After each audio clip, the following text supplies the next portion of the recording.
Hi. Lucky Bhaskar. இந்த படம் வந்து நம்ம நிறைய படங்களை வந்து தியேட்டரில் பார்ப்போம்.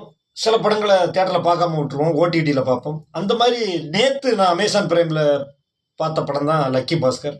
ஏன்டா அந்த படத்தை தியேட்டரில் பார்க்கலங்கிற ஒரு ஃபீல் இருந்துச்சு எனக்கு. ஏன்னா துல்கர் சல்மான் படத்தின் நாயகன், அவருடைய யதார்த்தமான நடிப்பு, அப்புறம் அந்த மீனாட்சி சௌத்ரி அந்த ஹீரோயின், அப்புறம் ராம்கி சாரு, அப்புறம் ஜிவி பிரகாஷ் சாரோட பின்னணி இசை, சாங்கு எல்லாமே வந்து சிறப்பாக இருந்துச்சு. 100 கோடிக்கு மேலே கலெக்ட் பண்ணியிருக்கு போல இருக்குது. அந்த படத்தை திரையரங்கில் பார்க்காம விட்டுட்டேன். என் அமரன் கூட வந்ததுனால, அமரன்லாம் பார்த்ததுனால இதை கொஞ்சம் பார்க்காம விட்டுட்டேன். நேரம் கிடைக்கிறவங்க, அமேசான் பிரைம் வச்சிருக்கிறவங்க தாராளமாக இந்த படத்தை பார்க்கலாம். துல்கர் சல்மான் வந்து, அதாவது தமிழ், மலையாளம், தெலுங்கு எல்லா மொழியிலுமே அவரே டப்பிங் பேசியிருக்கிறாரு. மம்முட்டி சாரோட பையன் அப்படிங்கிற ஒரு பந்தா, ஒரு ஹெட் வெயிட்டு, ஒரு துளி கூட இல்லாத ஒரு நபர் யாருன்னா அவர் துல்கர் சல்மான் தான். ஏன்னா அவரை நான் வந்து